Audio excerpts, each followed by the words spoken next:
안녕하세요. 김용철 법무사입니다. 개인회생 절차에서 월소득 계산 방법에 대해서 살펴보겠습니다.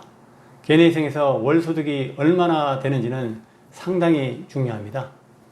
그 이유가 개인회생에서 중요한 원칙 중에 하나인 가용소득 전부 투입 원칙 때문에 그렇습니다. 이 가용소득이라는 것은 내가 매월 받는 소득에서 최저 생계비를 제외한 남은 돈이 바로 가용소득입니다.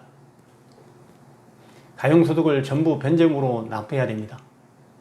1인 가구인데 월급여가 300이다 그러면 약 143만원 제외하고 나머지 157만원 전부를 납부를 해야 되고요.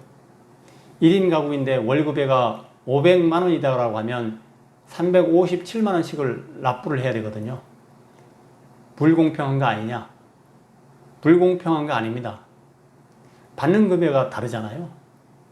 받는 급여가 다르니까 당연히 더 많이 내야죠. 의외로 월급여가 높은 사람들이 불만을 많이 토로하시거든요. 개인회생을 홍보 블로그나 영상을 보면 상당히 많이 탕감되는 걸로 알고 있는데 왜 매월 이렇게 많이 내야 되는 거냐? 이것 때문에 그래요. 가용소득 전부 투입 원칙 때문에 그렇습니다. 제가 얼마 전에 의뢰받아서 진행한 경우도 의뢰인이 급여가 한 700 정도 되거든요. 자기는 700 정도 된다고 하더라도 매월 나가는 원료금이 높다 보니까 개인회생 들어가야 되겠다. 단순하게 개인회생하면 매월 내는 변제금이 줄어들겠지 이렇게 생각하는 거예요. 원리금보다는 적겠지라고 생각을 한 거죠. 근데 막상 제가 계산을 해보고 보여주니까 매월 나가는 원리금이랑 매월 변제금으로 갚아야 되는 거랑 별 차이가 안 나는 거예요. 그래도 결국 진행하기로 하긴 했는데 묻더라고요. 왜 이렇게 많이 내야 되냐? 그리고 내가 매달 700만원 받는 게 아니지 않냐? 계산 방법이 어떻죠? 개인회생 신청시를 기준으로 회사를 1년 이상 다녔다면 1년 동안 받은 돈을 다 합친 걸 나누기 12 해가지고 소득을 산정을 합니다. 이분도 1년을 계산을 해보니까 한 달에 700이 나오더라고요. 근데 이분이 또 물어요. 내가 매달 700 받는 것도 아니고 500 받는 달도 있고 600 받는 달도 있고 900 받는 달도 있고 평균을 낸 게 700이다. 근데 계속 일정하게 400만원 이상씩 변제금으로 내야 되는 것이냐? 제가 답했죠. 예, 내야 됩니다. 왜 그래야 되느냐? 제가 그러면 900 받는 달에는 더 낼 거냐고 이렇게 물었죠. 아무 말도 못 하시는 거예요. 월 700으로 계산해 가지고 매월 400만원씩 내기로 변제 계획안을 제출해서 통과되면 급여가 줄어들어도 400은 내야 되고요. 급여가 늘어나도 400만원만 내면 됩니다.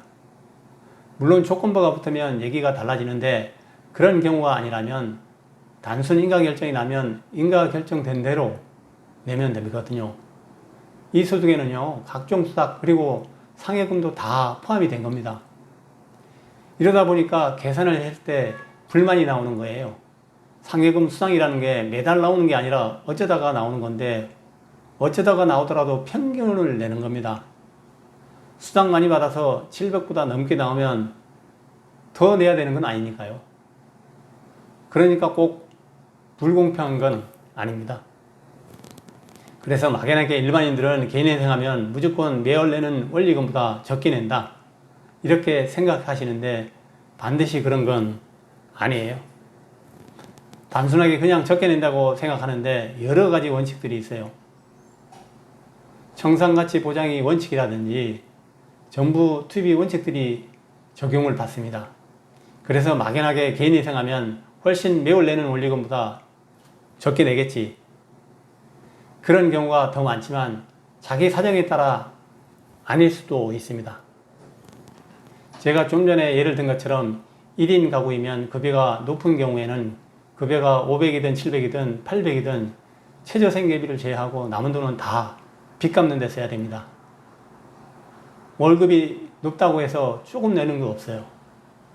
그럼 급여가 적은 곳으로 이직을 해야 되는데 그럴 수는 없잖아요.